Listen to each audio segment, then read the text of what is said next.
Bom dia a todos. Good morning, everyone. Good morning, Daniela Damian. I will introduce you in Portuguese first, and after that I will shift to English. Muito bom dia a todos. Estamos aqui com muita honra, muito prazer, recebendo Daniela Damian, professora Daniela Damian, professora de Engenharia da Universidade de Victória. Daniela dispensa apresentações. Daniela tem uma liderança hoje grande na área de Engenharia de Software. Em particular, ela tem interesse em Engenharia de Software empírica, em Engenharia de Requisitos, e, mais recentemente, em ecossistemas de software. Daniela também tem muito interesse em educação em STEM, em empreendedorismo, e tem uma participação muito ativa na comunidade de engenharia de software global. Então, fiquem à vontade, e nós vamos passar para a Daniela e vamos abrir um espaço no final para a interação com ela, né, sobre o tema que ela nos traz e outros temas que despertam o interesse de vocês. Sejam muito bem-vindos a essa palestra. Nós estamos fazendo ela no formato híbrido. Estamos aqui presencialmente no Anfiteatro do Centro de Informática em Recife, devidamente protegidos. Minha máscara está aqui ao lado, eu estou sozinho aqui. Daniela, welcome to the Center of Informatics of the Federal University of Pernambuco in Recife. It's a great pleasure to have you here in this sunny morning. I have just introduced you. We are broadcasting your talk to YouTube. And please feel at home. We are going to have questions and comments at the end of the talk. Thank you for being here with us. On this one too? Yeah. Bom dia a todos. Have to start your presentation? No, not yet. I just want to say, can you all hear me? Yeah, Karina? Mariana, thank you so much. Thank you. Thank you for being here. It's my very first hybrid talk, so it's a first for everyone, I think. We're all happy to come back to university. I'm very happy to be in Brazil. Thank you for hosting my visit, and Sergio for your time today, and Alex for picking me up today and giving me the tour. I'm used to working with Porto Alegre, PUC in Rio Grande do Sul, and I just love Brazil and the Brazilian people. I had lovely students, very innovative and dedicated students. So it's a pleasure to work with the Brazilians. And I always wanted to visit the north as well. I know how big Brazil is, and I know you different likely than south. I know about Forró. Forró, thank you, Forró. So I'm looking forward to some polka dancing as well. I organized the conference in Florianopolis in 2006. Very impressed with the geography and the people as well. And I would like to thank you for listening remotely. It's nice. The beauty of remote participation is that I see Mariana, I can say your names, Breno, Karina, and I hope to interact with people in the room as well after the talk. I hope I don't talk too fast, but if I do, you can let me know. I will switch now to the presentation and introduce my talk today, which I termed Co-innovation in Software Engineering and Platform Organizations, Platform Ecosystems, which actually is a collaboration with a number of professors, my postdocs and students. But it started with a grant that I was fortunate to get in New Zealand from Royal Society of New Zealand. And I had the role of international leader catalyst on studying software ecosystems, but particularly how organizations in New Zealand, which is a very remote country, can be successful internationally. And I had no idea about innovation and about how they work in ecosystems, but that was the goal of my project. How do they connect with other organizations outside Brazil, outside New Zealand, to be successful from such a remote country? So through this grant, it turns out that my interest became into how they innovate in an open collaboration style, and I call it, I'm going to talk today about what I refer to as co-innovation with other organizations, which is also a collaboration at scale. across different organizations, business models, and ways of designing products for the market in collaboration with others. I'm going to introduce the term co-opetition, which takes competitors in a cooperative model to serve the market, to serve the market segments they're interested in. So along the way, reasoning through my research insights, actually, I realized that I'm looking at how collaboration inside software development has changed a long time and how it allowed these different models of product development. So not only collaboration has changed, but it's changed the way software development has happened. So what I want to do, I'm going to get to software ecosystems, and I'm going to describe how they innovate, challenges, and some strategies. But I want to take you through a brief journey from my own research and other papers, different models of collaboration, intra-organization, and inter-organization. So I'm going to start with outsourcing, go a little bit to open sourcing, which goes across different organizations in a very organic way, and then get to the software ecosystem, platform ecosystems, the way I refer to them, which is proprietary platforms, but they innovate with collaborators outside that organization in very organic matters. So to use my arguments or to explain my observations, I'm going to use a tale of two ecosystems. One is the New Zealand startup company Xero, which is the fastest growing and the most successful startup right now in New Zealand, an accounting software. And an example from a Canadian startup landscape called Shopify, which again is one of the most successful startups in Canada. And I want to express the challenges that I have seen in how they innovate in an ecosystem model, some of the strategies that they have for other organizations if they want to transition to a platform development company, and perhaps a research agenda for us researchers to help them. I found, however, that they move so fast in this space that research often lags. I was asking things that they already figure things out from, and I said, how can we help you from research? And there are only a few things that actually we could tackle. They're very complex issues, you'll see. So in my story, I just want to contrast the open innovation model that we see in software ecosystems with the closed innovation model. We know in the 80s and the 90s, the big companies, Apple and Microsoft, they innovated really inside their organizational boundaries. The IP was very well protected. They did not work with other companies, and everything was highly regulated and governed from inside the company. Well, that changed in the early 2000s, as you know, when outsourcing became the model, software business model to pursue, because companies decided to collaborate to innovate with other companies, either opening their own subsidiaries at remote sites. I apologize, my animation went too fast. Collaborating with local software companies at remote sites because they wanted to be closer to the customers, and they leveraged talent at remote sites. So that was the premise behind outsourcing. We knew the problems later on, that development actually became more costly because of communication problems. But that's from a innovation point of view, that was the reason for outsourcing, to be close to customers and collaborate so that you innovate local to the market over there at remote sites. The problems became that, in fact, development became slower on issues that involved people at remote sites. We know the classic study by Hertzler in 1999, where he looked at issues in ticketing software repositories that involve distributed people. Resolving those issues took actually 2.5 times longer than between co-located. So why was that? Obviously, communication problems. And I say obviously because that had been the source of my work for an investigation for a long time. Conway's law had been used as a mechanism to explain what happened when you have the typical co-located development. You have people who need to coordinate because of technical dependencies able to communicate, right? And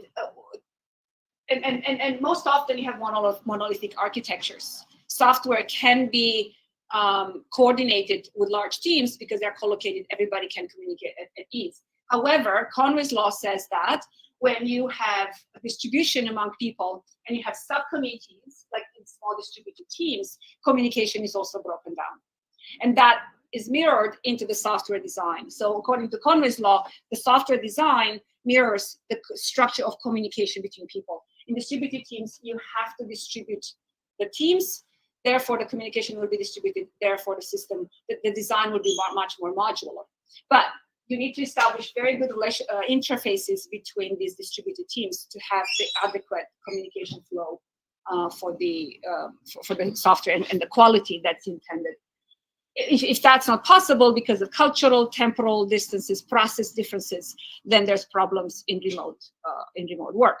So when software development transitions from collocated to distributed, we found that communication matters. The way the teams were structured and influenced the software design structure, that mattered. And the quality of software, which we refer to software success, actually was very closely related to the collaboration quality. Problems still existed, and we learned about, so when you have, we had closed source, still closed source in outsourcing. One company would regulate the development with offshoring sites. It was corporate-led contributions, people from inside that contractual arrangement developed the software.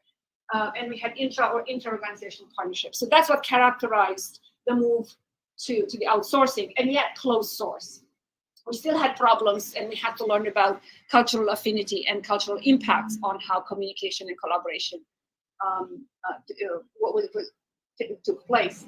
And we had problems of awareness across different sites, and consequently trust.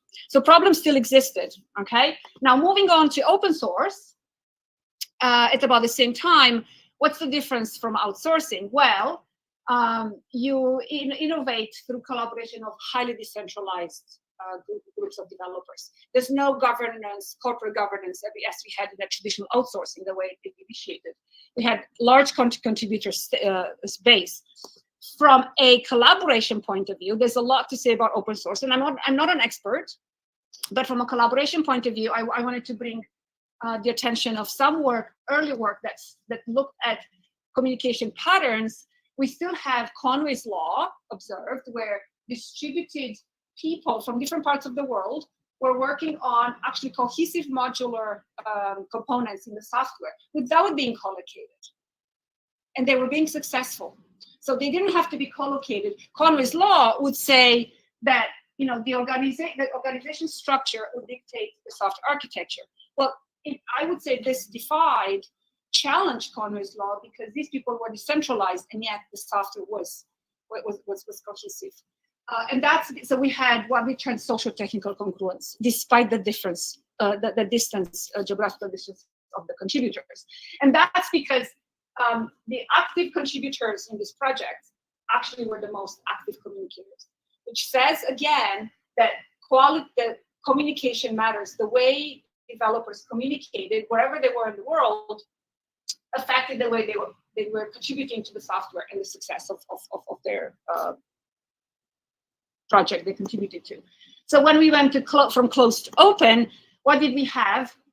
The communication medium didn't matter as much. This is in early 2000s. They had IRC chats. There was no Zoom to do project meetings and project updates. They communicated on text, and that was fine. The co-location that we knew, where people met and made decisions, strategic decisions, didn't exist in these open source projects. So the medium didn't matter as much. It was how they communicated. Okay, I'm outside the view, sorry. We also learned that the governance was not based on corporate strategic directions. It was based on the quality of work. As we know, the meritocracy model, where the quality of contribution is what gave people reputation and the status in the projects. So there was a change to a more organic and dynamic mode of work for innovation, okay? The next phase I'd like to talk about is later on, we had what it's been referred to as firm-sponsored OSS. So this is when organizations who wanted to use open source software in their own product development, corporate product development, they realized that they couldn't just rely on the open source project to evolve on its own and use it. They started to invest in that development. So sponsor the development of open source projects by actually allowing the employees, paying their time and they sponsor the development of that open source project. So we have entered what I refer to competition era. So competition is where organizations who typically compete in the market for the same end users of their products now collaborate for the greater impact in the market, revenue, economic impact. But to be able to produce this software that they were getting revenue from, they relied on a product that they had to collaborate in their development. So as an example, we look at Apache Hadoop, which is a set of utilities for data analysis and data storage, large scale.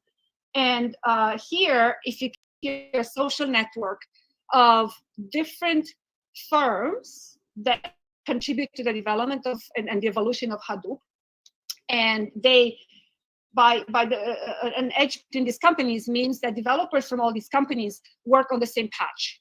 So in theory, they collaborate on patches and issues inside the open source Hadoop for the use within their own companies. Okay, so briefly, you have platform providers, Hortonworks and Cloudera, who package Hadoop in their own offering. You have eBay, Twitter, and Baidu, who use the Hadoop in their own managing of their data and software. OneDisco is an infrastructure provider. Again, they provide their own data storage package. It's a larger infrastructure, and then they resell Hadoop inside it. Or you have Intel, who used to use Hadoop, and they continue to support the development. So they all have an interest in the evolution of the open source, but now they sponsor it because they all gain from it. Okay, so what's interesting to look at is how these companies now collaborate. It's open innovation in a way, because all these people from different companies go to resolve issues for their own use in their own companies, and they all stand to gain from it. That's the competition, but they collaborate for it. Now, we were interested in one of my postdocs to see how this collaboration evolves in time. So if you have here different releases, you see numbers there are 2.2, 2.3, 2.4. So in time, these collaboration patterns between all these stakeholders change. So remember, the edge means that contributors from two different companies work on the same issue. The size of the node is the number of contributors. So on the first one, Hortonworks would have most people working with others on issues. And then that changes, in ARC 2.3, it's a bit smaller because there's more players. And towards the end, you see Hortonworks, but then you have Entity Data, Cloudera, and so on.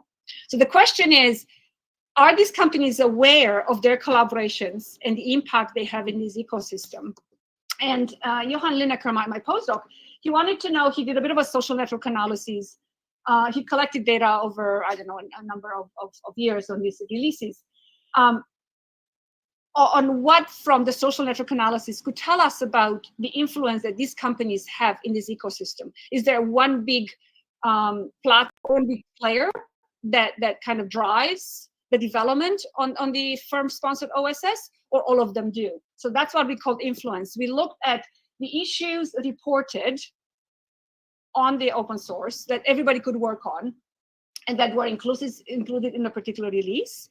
We also looked at the issues that contributors from all these companies interacted with, and that were included in the release. So if a company, let's say a Cloudera, reported a number of issues, and most of them were actually included in the release, we say that Cloudera, Hortonworks, the example that I used, had an influence, because most of the issues that they were interested in for their economic gain were actually included in the release. So they have power into how the software evolved. And we did find a correlation between this collaboration pattern and the influence. So in other words, the size of the node, which related to how many other people outside the organizations these contributors worked with on the issues, resulted in those issues being included in the release. So in other words, companies said, go work with others because our company will gain from it. So going from cooperation to competition, what we observed is really that it was gaining more of a market share outside is what drove them. They wanted their software to include the features they were interested in so they could sell more of it. But that was based on the customer. Otherwise, they would not be successful in the market. So the customer becomes the king. And increased collaboration is what gave them more competitive advantage. They were not able to resolve all the issues that they were interested in by themselves. So they had to collaborate with these other companies, employees from other companies. But ultimately, they gained because those issues made their product stronger. So when we were to summarize open source phenomenon with respect to collaboration pattern and innovation, we now have these platforms that are surrounded by ecosystems. So think about Hadoop, right? We had an ecosystem of this different work together. The contributors were from all over. There was no one single corporate governance. Software grew organically.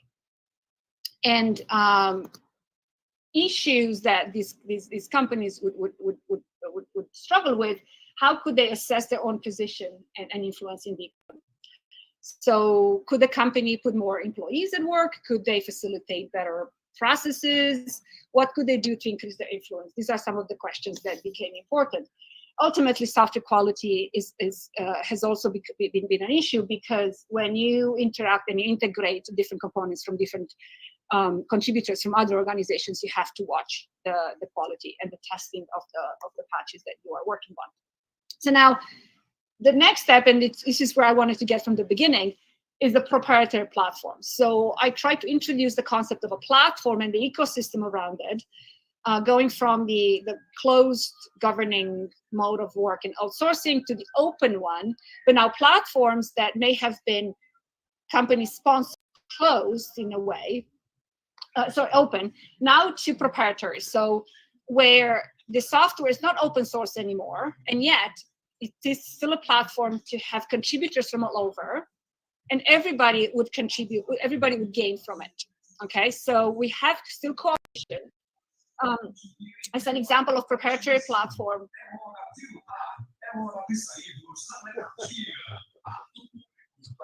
Is that ice cream? No, not an ice cream truck. I wish.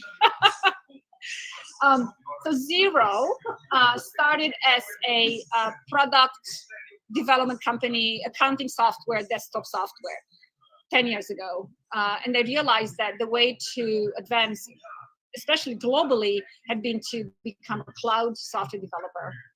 And they became aware of the opportunity to work with others to tackle features in the product that they were not able to tackle. So they became an open platform, open APIs for third-party developers to add functionality for a bigger market advantage.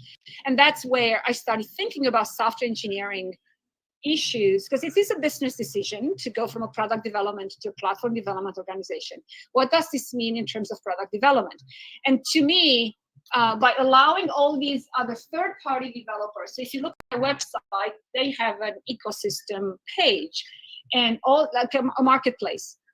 So you can see how these other companies were able to build on top of the platform and create extended functionality for the basic accounting software. So a customer using Xero would actually be able to tack onto these other additional functionality for their own business needs. So to me, software development has changed because not only just one organization now does elicitation, requirements analysis, and testing of a set of features. They only do a core base of set of features and allows additional features to be developed by others in their ecosystem. And yet they control the scope of their platform. Okay, so that's why I became very intrigued.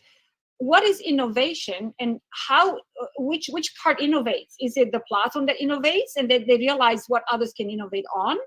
Is it that the market innovates and then the platform adapts to it? Okay, so that's where I started thinking about what is the process of innovation or co-innovation in this model. So if you look at the other example, so that's about Xero. Just as examples, what type of add-on features? So in their ecosystem, there's a company called Figured. And that is software accounting package specifically designed for farming businesses. And they have special needs. They have to, deal with supplies for cows, and, they have certain warranty times and timelines. So all this information and prices, maybe they change based on if it's within a week, if they're purchased within a week or within a month, or how long it lasts. So they have certain accounting needs specifically for their business domain. Okay, so these third-party add-ons would be for certain niche use cases that Xero may not have expertise to build for, but they have the base on which other third-party developers would actually want to extend the software. The clients have figured they get Xero plus this additional functionality. They don't know it's Xero plus Figured, which is the accounting software for farming. So it's an extended functionality software for this particular customer. So you see how both Xero and Figured as a company got access to this additional market segment that they would not have if they didn't partner. For Figured, they would have had to develop from scratch. Okay. Another example is, so that was a vertical implement, the vertical extension, what they call horizontal extension. And this is the example of HubDoc, another extension to Xero. And it's a software that allows document management. So in accounting, you deal with receipts, you deal with reports, all sorts of paper-based documents that you get data from them, you calculate the process, and then you report back. So HubDoc allowed the processing of all this documentation much more easily, particularly receipts. So as an accountant, you get all the receipts, you put the information in, and then you do the processing in your software. Well, HubDoc allowed them to, for example, scan receipts automatically. The data, you scan a receipt and it goes automatically into your software. Now, it is a horizontal software because every other company using Xero with all these other add-ons, vertical ones, for example, would also want to use HubDoc because everyone deals with receipts, whether you're in a niche domain or not. Okay, so they have these different types of extensions, complementers in their ecosystem that makes their offering of the Xero product richer for the customer market. Okay. Similarly, if you go to the Canadian Shopify, they allow you to build e-commerce sites, right? And they have a very thriving, actually, if Xero had, when I looked at them, about 750 extensions in their ecosystem, Shopify 2 years ago had 2,500. I'm sure they grew thousands now. So because they allow, for example, shops in different domains to do different things. So one of them that they said to me, for example, if you want to do POS on an iPad, they allowed on their Shopify platform to integrate onto another software that allowed the POS onto their iPad. So very easily, a shop would tap into third-party integrations for their own business. Okay. So now, again, analysis. Let's step back. What does it mean from a business perspective and from a software engineering perspective? When you go from a product development company to a platform development company. So when Xero decided to go ecosystem model, what happens is you're not as concerned about providing the best products anymore, which is what product development companies do. You elicit requirements, you think you have the best product, and you market it. Now you actually develop the best network of complementers, because you can only do so much. But if you want this additional extension ecosystem, you need to look at what complementers you can have, who's in your network. And it's for monetary reasons, right? To sell more software that's integrated, but also buy this extended functionality to your market. Okay. The opportunity. So how did they come to do this, right? Again, I talked about co-innovation. They realized that they had to understand what they need to do on the platform and what they can leave out for the complementers to develop. So the innovation is understanding what the extended product can be. They realized, maybe a software that allowed automatic scanning of receipts is useful, but we cannot do it. So let's innovate on our platform so that our APIs allow that integration with that additional functionality. Okay, so it is innovation at large scale because you can tap into many, many, many, many software third-party developers. Okay, now how also do we explain this? I'd like to introduce the network effect concept. I'm sure you're very familiar with it, but historically, it started with Amazon in the early 2000s, when Amazon was the online bookstore company, right? What they figured, they can sell their own books, but they can allow other booksellers, to sell their own books on their own platform. So the customer was able to get a book from Amazon from different sellers who were competitors, but they all collaborated on the same platform marketing strategy that Amazon allowed, and Amazon took its own percentage. Right? So it's very, very smart. But the reason this worked, they figured it was the network effect, where Amazon allowed more sellers, so more selection of books. The customer experience went up because they could choose, right? The traffic was bigger. I go to Amazon because I have a lot of options all the time. That's where I go first. And then that brought more sellers because they said, oh, I'm also going to advertise on Amazon because people will go see me. The prices were able to go down because of the competition. But then in the long run, Amazon won. Books were being sold either from their own warehouse or others. They could get a cut. But overall, people would gather around Amazon because of its opportunities to get a larger selection. So it was a win-win for everyone. And the value of the platform grew as more users used it. Okay. So now going back to the analysis we're doing, from a product to platform development, the transition is from going end user oriented, you're going to end user and partner oriented, because you want those partners to bring that network effect onto a platform. Those third-party integrations become the sellers of functionality from a customer out there. So the customer now, for example, a inventory system on its own outside, they go to Xero because they have integrations to inventory systems. Oh, and of course, you would need an accounting system and an inventory system together as a business. So why get two different ones separately? Once you have Xero, you go and you get the inventory system that's in Xero's ecosystem. So you see now how this partnership that allows these distinct companies that are competitors, right, collaborating for more customers to get their business. Now, to me, again, as a software engineering researcher and requirements engineering researcher, it actually became a requirement selection problem. So if I'm Xero, okay, how much of the pie and the functionality I want to do myself, get myself in the platform and sell in the Xero accounting system, I could integrate inventory functionality in my own base platform and get the money directly. Why only get a portion through the collaborator when I can get the whole bit on it?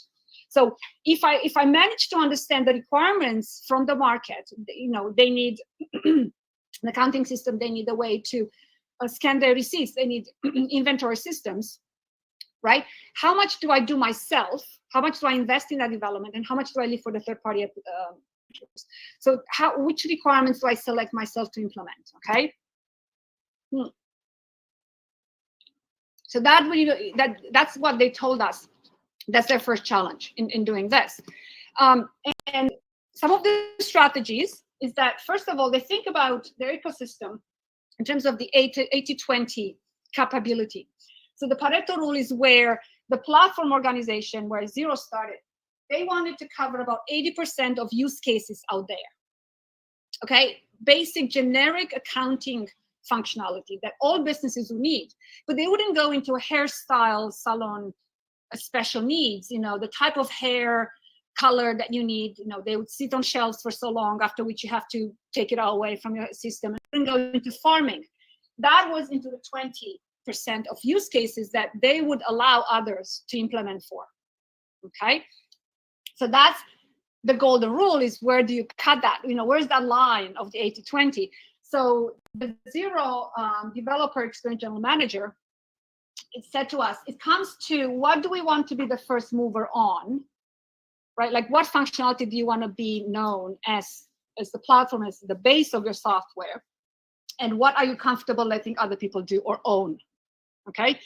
For Shopify, they said decisions will be based on a combination of monitoring monitoring. So you monitor the needs of the market, constant assessment of what you can do and what other companies might be able to do, and constant reevaluation of what's going on and what is the more, that's the more controlled side. And then the willingness to roll the dice. So you roll the dice and say, you can take this and we can do this, okay? That is the golden rule, because it's never a clear cut, what's in the 80 and 20. But where the platform organization has expertise to develop for a certain use case, that's where they go for. If they need to acquire new expertise, maybe they don't want to invest because it's too much time, so they leave it for the ecosystem. So that's one. The other one is what we describe as shared risk management. So if you think about it, when you develop for an ecosystem, right, you make a first investment, a limited incremental investment. The first investment that the platform company does, zero, is by creating that platform. So you had to, document your APIs. You need to polish them in a way that they are accessible, make them readable in a way that third-party developers now can use and consume, right? That is key. The third-party developers become a very critical end user base for a platform organization. They are your first end user base. If your APIs are not well documented and solid and high quality, your third-party developers will become frustrated and they won't develop, they won't innovate, they won't build that functionality onto your platform. Okay, so that's the first investment, understanding what you open up from your platform and then making it in a way that it can be used by the end user developers. Then the next investment that could be done is once some of these features becomes very important or successful in the market, important to you because it's successful in the market, the next investment could be done into, do you build that feature yourself into your platform and the base product? Do you buy that company, so acquisitions, or you partner with them in a more formal way? Okay, if you want to be a third-party developer into Xero, all you have to do is you register. They do a bit of an interview or an assessment. Are you not going to break any code, right? If we give you open access, they give you some API access, limited, until they get to see the quality of your work. And then if that goes on and you're comfortable continuing that collaboration, then you become more formal collaborator. So you have these options. Another investment, because that's again investment from the platform organization in managing all these third-party potential collaborators, which may actually become, if they're an organization, they may become a major partner in this additional functionality like HubDoc. Okay, so for an example, Receipt Bank is a UK-based partner, third-party developer onto Xero that allowed scanning of receipts and the automatic transmission of data from your receipts to your accounting software. Okay, now it became so successful that Xero had to decide, do I want to partner with them more officially in our ecosystem, or do I want to buy that company and it becomes now part of the Xero functionality, or we build it ourselves. So the scanning of receipts would be automatically part of the Xero accounting software as a functionality. So the challenge is, how do you manage the ecosystem and the competition? So once you buy such a company like Receipt Bank, or once you build that feature, maybe it's developed by other third parties. Remember, these are all organically managed. There's no governance, no contractual obligation with any of these ecosystem partners. So how do you manage that co-opetition? So different entities, third-party companies, or your own feature become in competition. The customer will choose to go with one of these third-party partners and buy that app on top of Xero, or use your feature. Okay, so for example, I talked about HubDoc, which is actually a Toronto-based company. HubDoc became so successful at its document managing feature. It used to be in the Xero ecosystem, but Xero now decided to acquire it. So they made the buy decision in 2018. Okay, $70 million US, got the company, and now that feature of automatic scanning of receipts became part of Xero. So they didn't want to build it. Why build it when you can buy another company that has this feature plus additional document management features? Okay. However, this became in competition with Receipt Bank. So Receipt Bank already existed in this Zero ecosystem, UK-based company, very successful. And Zero decided to not acquire it. Instead, they acquired HubDoc for various reasons, right? So how do you manage this co-opetition? Because Receive Bank now could be upset and leave your ecosystem, whereas being in the ecosystem is beneficial to Zero because there may be customers of Receive Bank that may visit the Zero ecosystem and then purchase other products from inside it. Okay, so what we learned is that they actually try to orchestrate mutual benefit in these partnerships. In this case, what happened is they explained to me, Receive Bank, being a UK-based company, had a lot of customers in UK, established reputation. And Zero, by partnering with them, Zero now had a presence in UK. So Zero had a very important interest in staying with Receive Bank, okay? And so did Receive Bank, because Zero became an important accounting software in UK. Now, by acquiring HubDoc, Zero was careful not to bring this feature into UK. It kept Receive Bank's reputation in UK. However, Zero is big in Australia, a neighbor and partner to New Zealand, right? So it stayed shy at going into UK, but it advertised its own new features into Australia. So now there were two different market segments for the same receipt scanning feature. Receive Bank in UK and Zero's new feature in Australia. They didn't step on each other's toes. However, Receive Bank continued to stay in the Zero ecosystem because it could actually go into Australia, and maybe some customers would choose them as well. So there's a healthy competition between Receive Bank and Zero's new feature in Australia, whereas in UK, it maintained Receive Bank's reputation. So putting it all together, I started the journey talking about going from closed corporate, closed source governance to open source, going and innovating close to certain customers and proximity to customers and leveraging talent at remote sites. We went to open source, which went from closed source to open source to innovate organically. And I landed on the open ecosystems, but also platform proprietary ecosystems, to what I call now an open collaboration innovation at scale. So the open innovation is where an organization allows ideas from outside to percolate into their own platform for the platform growth and the entire product growth overall. And I call that collaborative innovation or co-innovation at large scale. I would like to finish with the research agenda, where from here, again, as a requirements engineer, I think about all these different sources of requirements.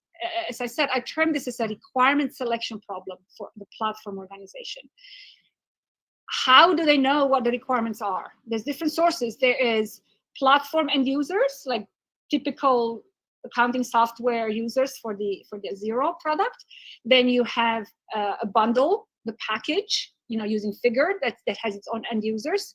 The feedback and reviews, which are now an important source of new ideas for new requirements for products, come through Figure. They come through the Zero package. They come through technology conference shows. They come through app reviews. There's of heterogeneous sources of information. How would one scale through those and prioritize requirements to help the requirement selection problem? I think that's a very difficult requirements engineering topic to work on. And also other organizations who may want to move to the platform business model. How can we as researchers help them? So there is a maturity model developed by Janssen Slinger at Utrecht University. He came out with different types of practices, software development governance, business models, the way you work with third-party developers, they work partnership models. And you can assess a company's ability to mature as an ecosystem. But the question is, how would someone get into being an ecosystem platform company, platform development company?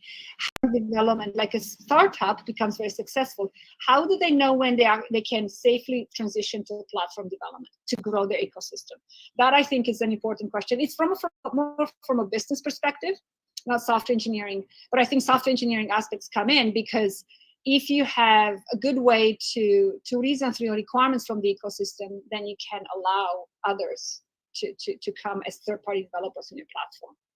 So I'd like to thank my collaborators of this work, and to you for listening. And I hope it was an inspiring talk about collaboration at scale and how software has changed because of changes in collaboration.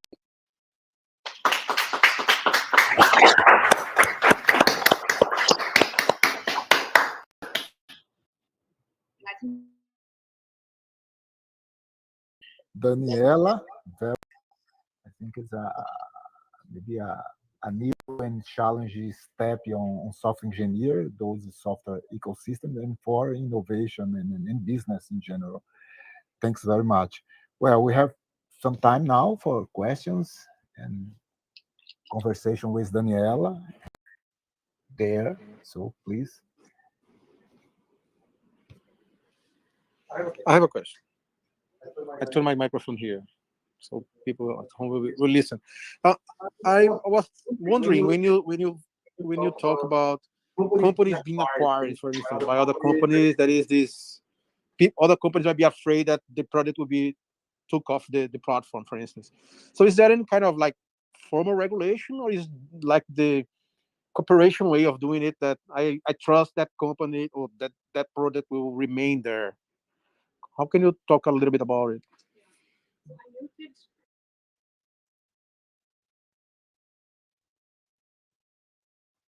Okay. Can everybody hear me again at the distance? Okay. So the question is, how is that relationship negotiated and how would someone leave the ecosystem, right? So by being in the ecosystem, I learned at Zero, there's quite a bit of investment from the platform organization, okay? And they have different levels. In the very basic level, and you go from one level to another if there's more business that's done collaboratively. Okay, licenses sold, customers and users being brought onto Zero.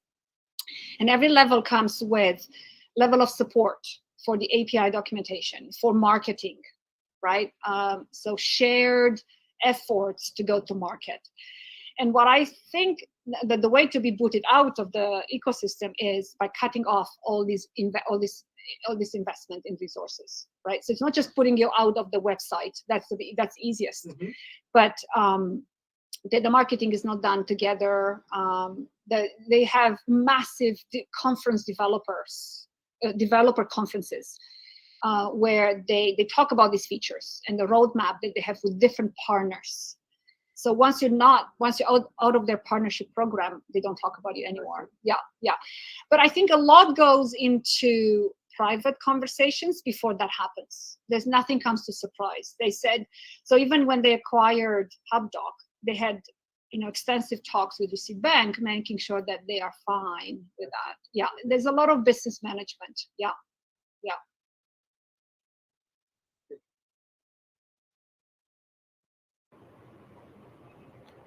So let's have an example of a company that is built on the platform, and they have the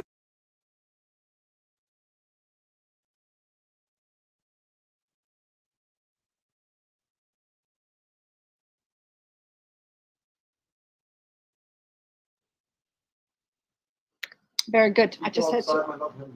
Oh, yeah. So the question is, if one of the partners in the ecosystem, the smaller players, wants to become a platform themselves, right? What does this mean to software engineering and business engineering? I think that's actually very common. So for example, what we call inbound and outbound integrations, okay? So all these third-party complementers, they have an inbound integration to Zero. So they build to the Zero APIs, right? But they can have outbound integrations where others build to them. And that's when they actually become platform themselves. And I think it happens all the time. So Zero builds onto Salesforce, okay? Because it wants Salesforce, the customer management, relationship management software, it needs its functionality into its own delivery. So these ecosystems, if you were to draw a map, there actually be clouds of different ecosystems and they all interact. I think from a software engineering perspective, is all about how you manage your APIs, right? Like as a third-party developer company, and they call it third-party developer, but they're actually organizations. They're third-party companies. They would integrate to Xero's APIs. So Xero has to care about its own APIs, right? But also Xero can build into the same company, and then this company has to care about its own APIs. Yeah, I think it's very easy. Yeah.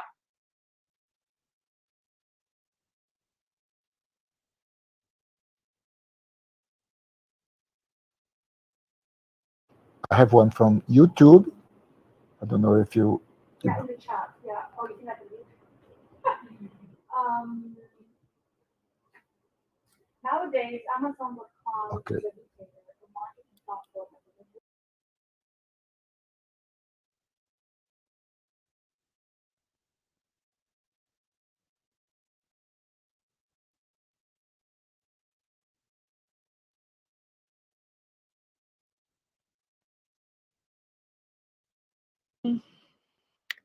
Okay, I hope everyone can hear me. That's a very, very good question. I got this before because now we have monopoly and we know the problems around Amazon. We know that.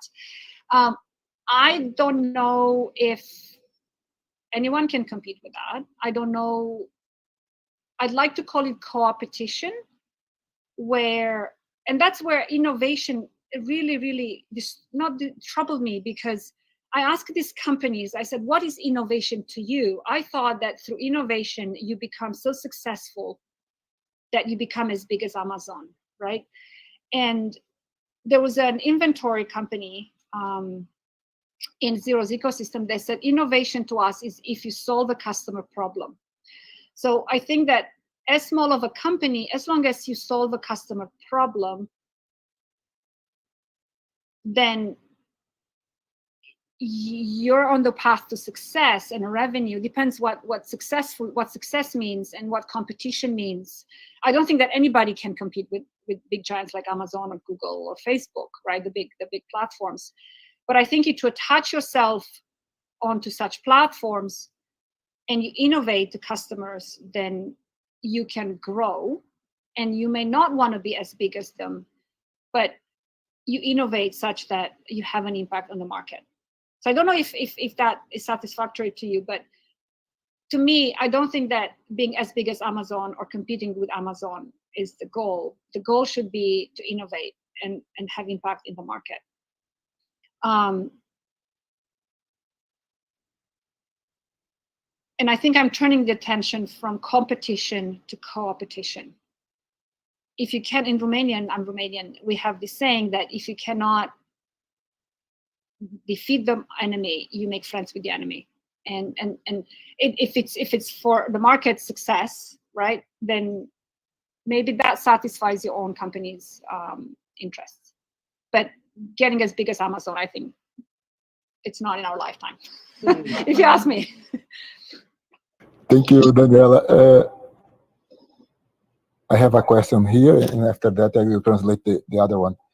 Regarding project management or maybe project governance, how do you see the challenges regarding, because it's really, you mentioned something like shared risk management, but I see, for example, stakeholder management should be very, very challenged to orchestrate all those components.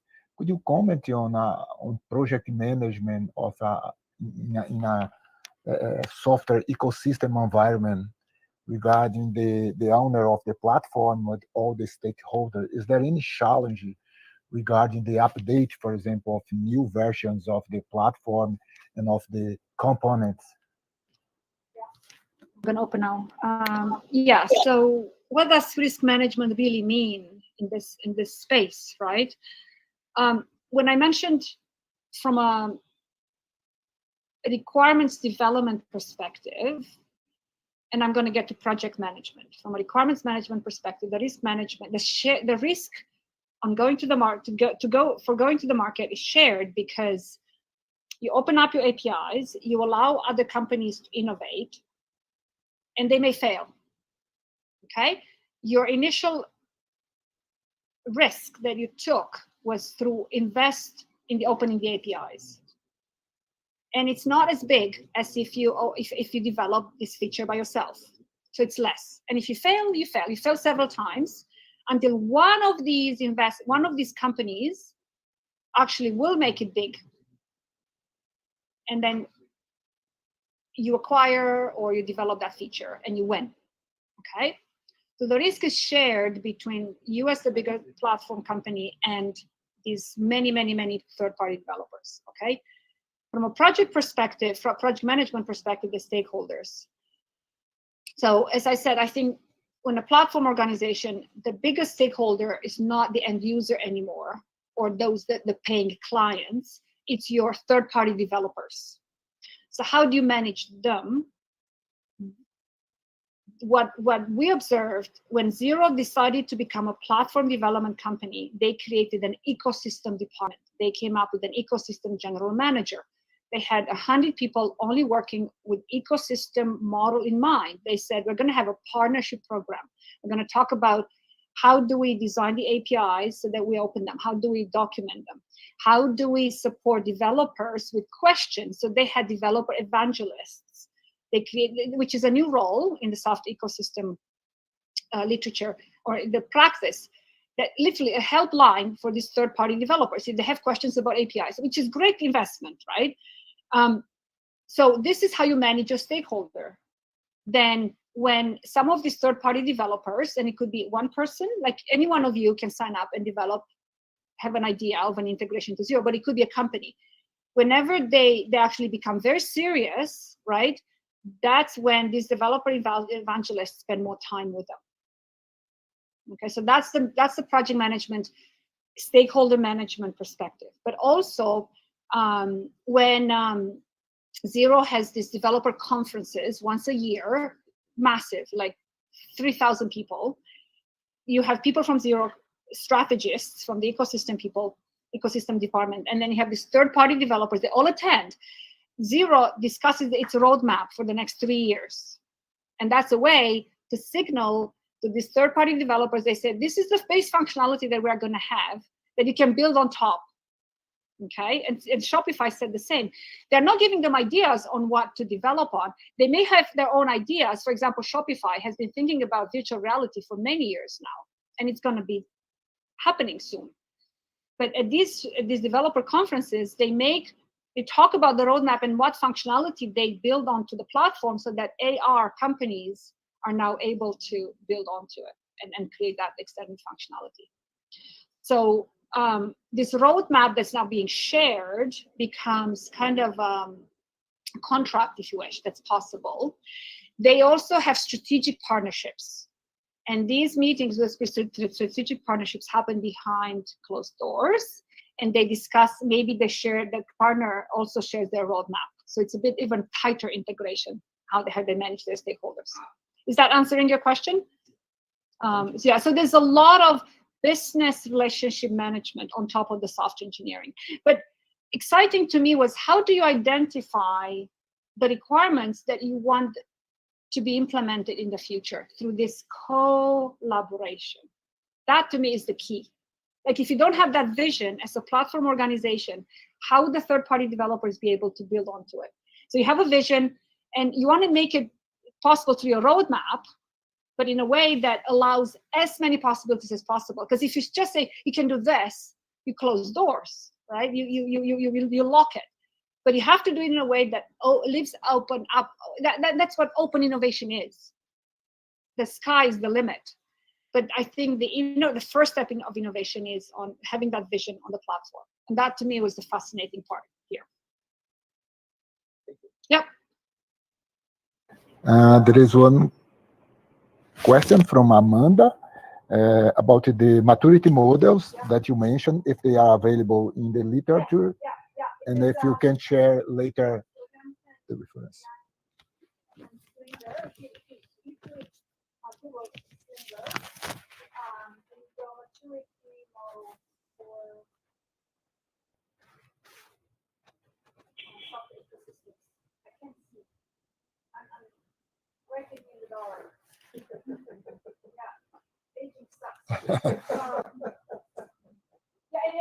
And Amanda, if you still don't find it, email me and I'll send you the papers. Yes, sure. Yeah, he's built, Slinger is phenomenal. He's from Netherlands, and they work a lot with industry. And he built this maturity model by talking to a lot of companies. He now built a framework, and now he consults.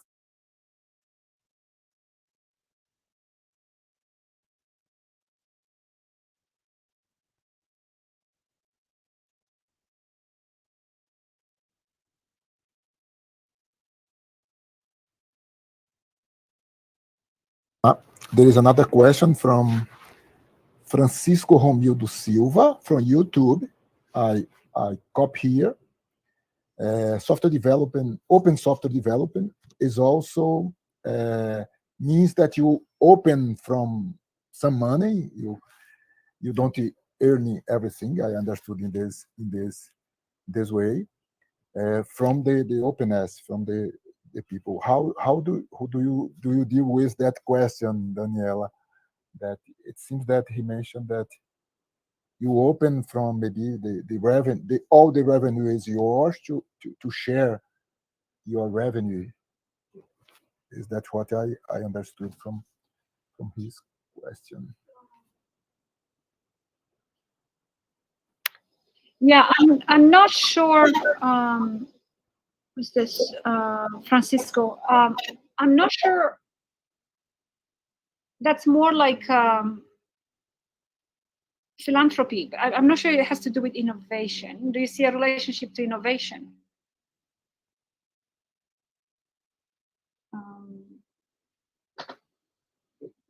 It seems like you can have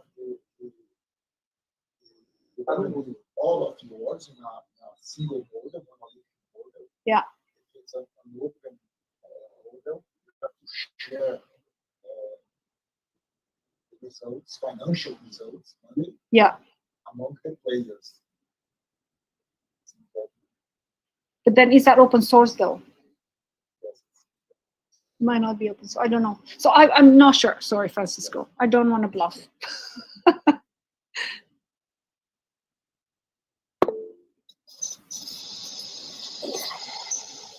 Hi, Daniela. Thank you for the very inspiring Yes, talk. sorry. That is a good paper by IST, a focus area maturity model for software ecosystem governance. Someone shared in the.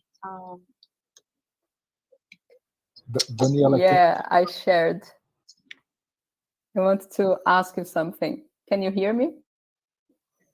Daniela, can you hear Karina? Yes, I can hear Karina. Yeah. Yes, very inspiring. You worked with me. I'm also.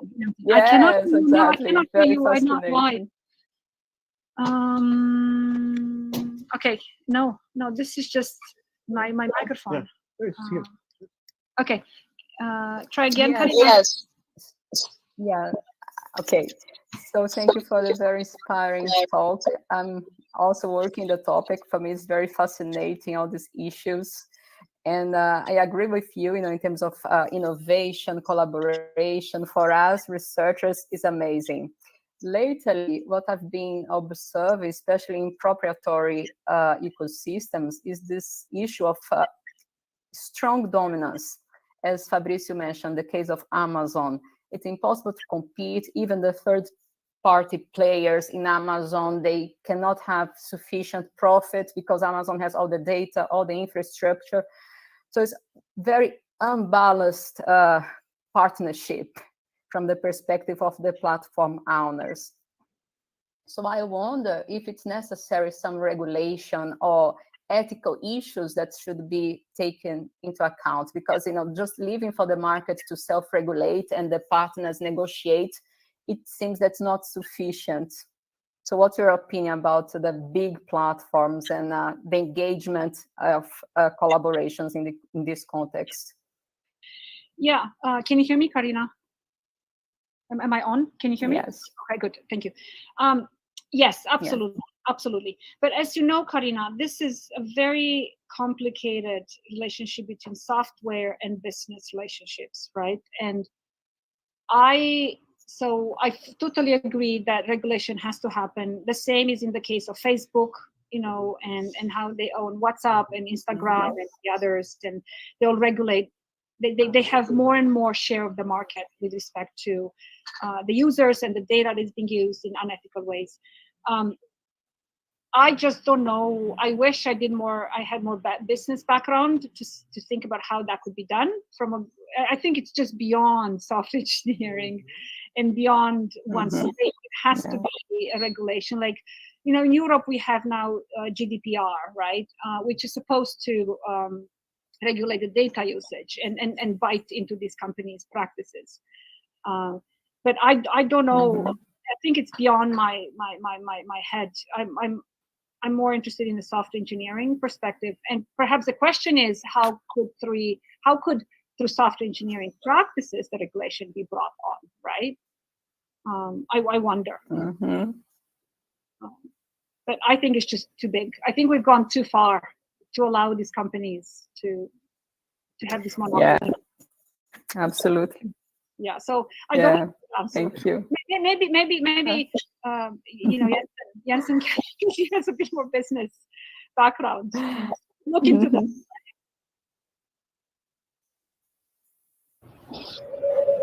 Yeah. Okay. Any more questions, comments?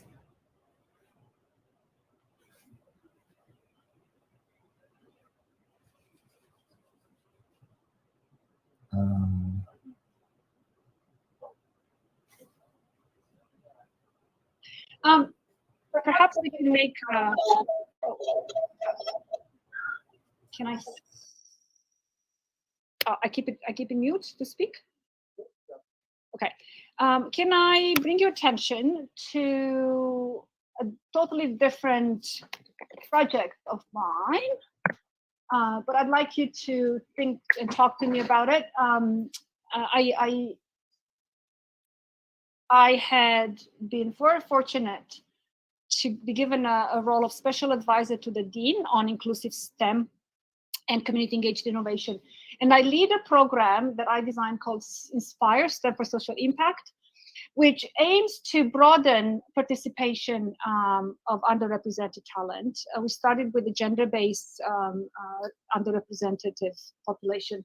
We don't have a lot of women, as you know, in computing and engineering. So a lot of effort has been done along the years and not a lot of success. We're not really moving the needle in the right direction or enough in the right direction. So my approach had been to design this program that takes a sustainability focus. So literature shows that social impact sustainability nowadays is what motivates girls particularly to engage with STEM, with engineering. They like to solve problems in the community and in society.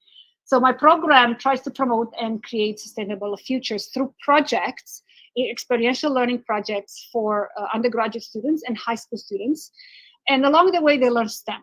They learn software engineering. They learn how to develop customers, how software development happens out there, but or even engineering, civil engineering projects through dynamic and experiential learning.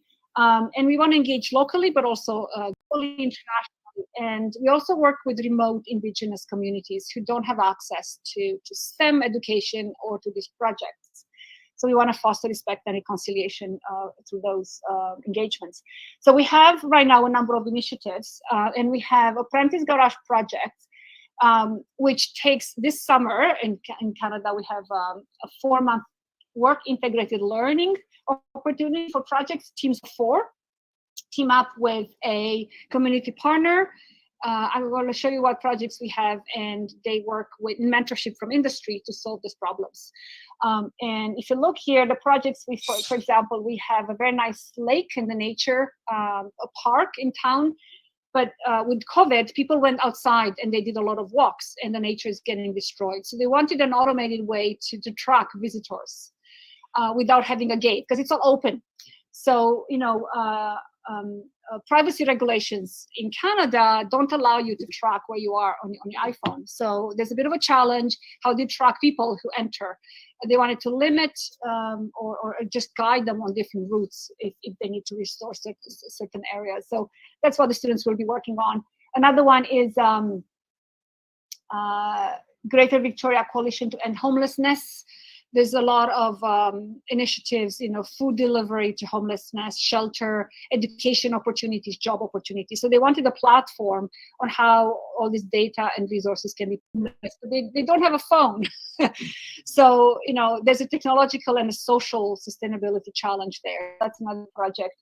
Another one, students will work with Victoria Brain Injury Society to bring, again, awareness of certain resources to patients who have had brain injuries. So they have some cognitive limitation. Again, using apps is a bit of a difficulty. This one is a very one dear to me, Climb Act, which is a carbon footprint awareness app for teens. So we have teenagers who we have to train to think about their planet, in 30 years. So are starting early, grade 6. It's a good time to catch these students interested in their carbon footprint. And this project was actually designed by two of my kids. They won a design challenge, a climate solution challenge. And they designed a little app that said, tracking your behavior. They haven't implemented it, just a design. If you shower for 7 minutes, the app would tell you, maybe you want to shower for 3 minutes because you use less water. Or if your dad drove you to school, maybe you want to take your bike next day, for less emissions. So they wanted a mechanism for awareness of what you do as a teen during the day and tell you some strategies. And they actually won credits for it in our town. So now a group of students want to develop it. And it will be interesting because apps that teens use phones. The question is how do you get them to use these phones, this app, right? There's many apps, but only a few apps become successful. So the project will be to go to schools and talk to teens and say, what features do you really see on this app to be successful? The other one, very interesting also from a business perspective, a company wanted to know if they can market an extension, Chrome extension, a plugin for companies. Whenever you go to a website, every time you consume data, there's carbon emissions through monitors, through cables, all the data transfer in the world, depending on how many hops it comes on the internet to your computer, there is energy consumption. Are there ways to minimize that? And should companies know that when they deliver this data to you? So they wanted to calculate this on the spot, the cost of data to be brought on in the browser. So these are the projects that the students will work on this summer. And it's very cool because each project will actually have an ambassador. And we already have ambassadors, you see here, enthusiastic students who will guide them on project management, how to talk to stakeholders, and on the values of respect and reconciliation. So this is the this program that I have initiated this year. And I do want to invite you, if you are interested in joining UVic next year through certain scholarship opportunities, you can join one of these projects at UVic next year.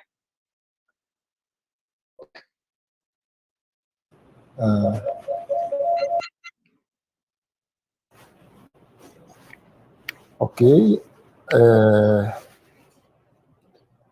Well,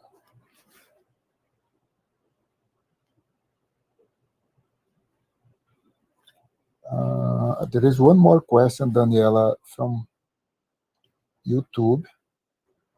So please ask Daniela if she has some tips about how to conquer partnership between industry and academy. I think that's the question. As in Brazil, we still have some resistance from industry in collaborating with academics to work together and advance the state of practice together. This is more a collaboration. Yeah. Can you hear me? Yeah, okay, good.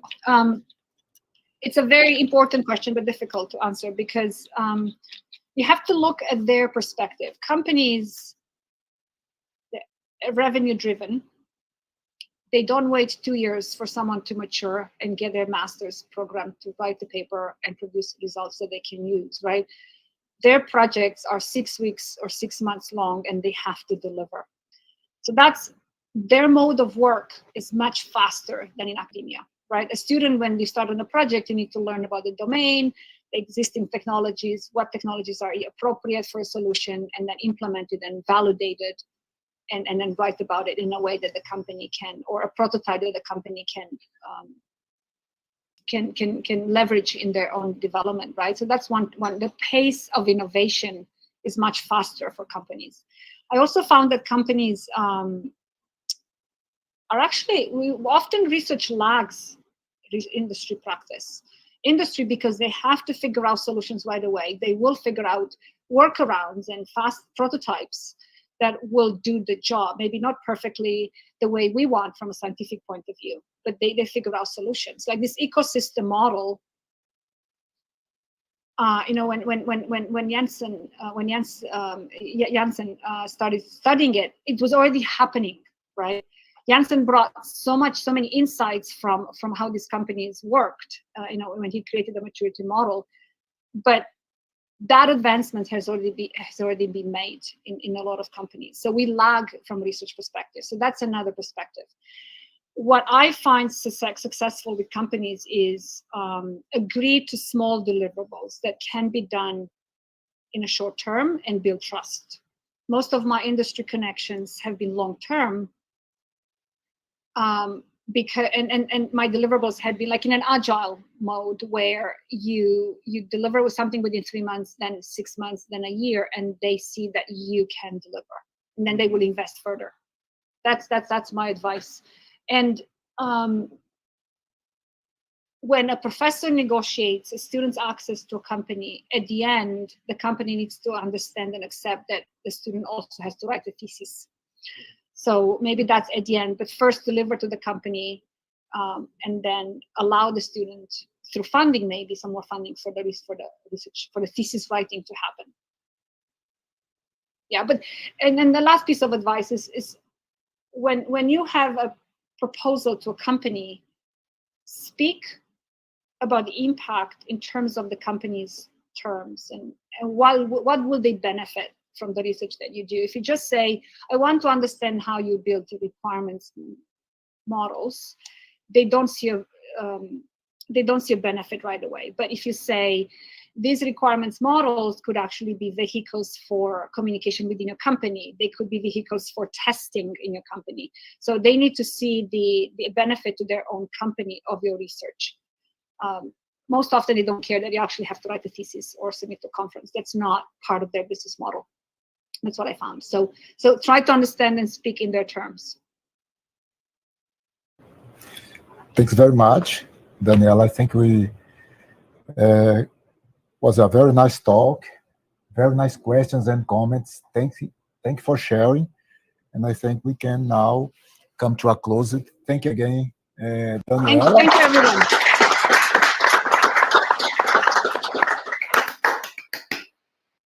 So that's it. Hope to host you sometime in the future again. Yeah, thank you. And I hope I gave